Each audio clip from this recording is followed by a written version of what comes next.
हम दूसरा क्वेश्चन करने वाले हैं, तो सही से देखना और समझ में भी आ जाएगा। और ये तीसरा है, ये चौथा है, हम बाद में करेंगे। पहले यदि ए सदिश बराबर 5 है, मतलब 5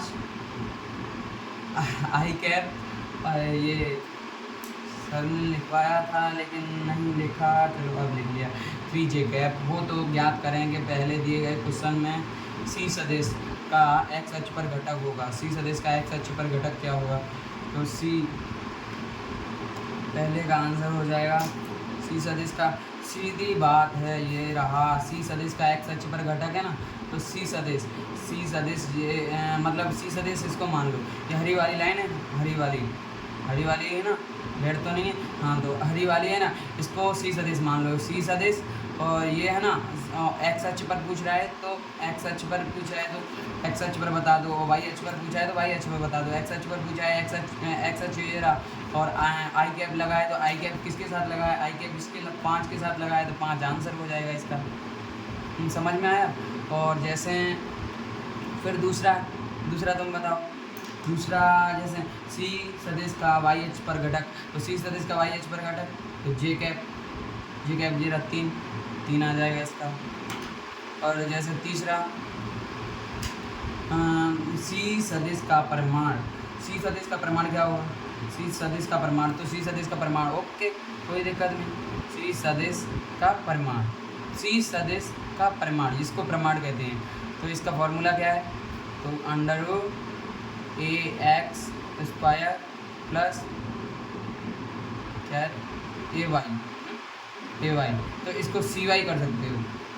जैसे सी दिया है ना इसमें, सी सदिश का परिमाण, तो सी वाई कर दो इसको, सी एक्स और सी एक्स और सी वाई। और वैसे प्लस ये होता है, लेकिन तुम्हें कोई ज़रूरत नहीं है, ये यहाँ तक ही निकालना है, क्योंकि उसका मान भी एक ही होता है। चलो, तो ये वाला सूत्र है, तो सी एक्स का स्क्वायर, एक्स स्क्वायर का मान कितना दिया है? सी एक्स है ना, तो एक्स पे अभी कितना मान बताया था? चल इसे ऐसे लिख दो, एक्स बराबर वाई बराबर, तो एक्स बराबर कितना बताया? तो 5, वाई बराबर 3, तो एक्स का मान वो सी एक्स का मान 5 का स्क्वायर प्लस 3 का स्क्वायर, तो ये बराबर 25 प्लस 9, और ये हो जाएंगे 87, नहीं यार 34 हो जाएंगे, 34। तो ये आंसर हो गया हमारा। जैसे फिर चौथा क्या दिया है इसमें? सी सदिश तथा क्षैतिज घटक के मध्य कोण। सी सदिश मतलब इसमें बता देता हूँ, जैसे सी सदिश है ना, सी सदिश ये रहा, बीच में हम मान लेते हैं सदिश, जो उत्तर आता है सी सदिश तथा क्षैतिज घटक, क्षैतिज मतलब नीचे वाले को एक्स अक्ष को कहते हैं, क्षैतिज घटक के मध्य कोण, तो मध्य कोण इसको अल्फा कह दो या बीटा कह दो, कोई बात नहीं, अल्फा कह दो, अल्फा। तो हमको ज्ञात करना है, यार नहीं गायब हो गए, चलो tan अल्फा, देखो tan अल्फा बराबर, tan अल्फा का सूत्र क्या था? तो ये था तुम्हारा ए वाई अपॉन ए एक्स, ये था।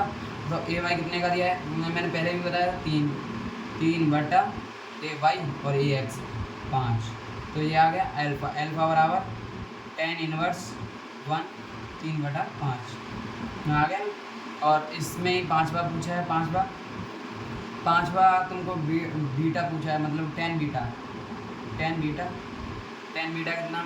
tan बीटा, तो इसका उल्टा कर दो तुम, कोई भी आए ना बीटा का तो उल्टा कर दो, मतलब अब कैसे बताऊँ, चलो 180 में से घटाते नहीं हो वैसे ही, मतलब tan बीटा का मान, तो इसका हो जाएगा ए एक्स अपॉन ए वाई बराबर, तो ये वैसे सर ने लिखाया नहीं है, पर लेकिन फिर भी ए एक्स अपॉन ए वाई, तो ए एक्स अपॉन ए वाई हो गया, तो इसका हो गया एक्स का मान कितना था?